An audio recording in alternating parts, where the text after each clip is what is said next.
Tunahubiri moja, Yesu Kristo, Isa Masihi na kanisa lake. Kwa Wakristo na Waislamu na wanadamu wote.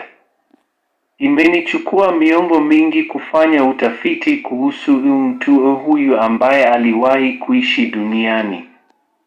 Tutajaribu kujibu na kujadili maswali makuu ambayo wanadamu hujiuliza juu yake na wafuasi wake, kanisa. Je, Yesu Isa ni Mungu, mwana wa Mungu, mtu au yote kwa pamoja? Je, Yesu Kristo wa Biblia ni yule Yesu Isa wa Kurani? Saa gani lake siku gani ya ibada ya kanisa la Kristo? Ijumaa, Jumamosi, Jumapili au hakuna kati ya hizo?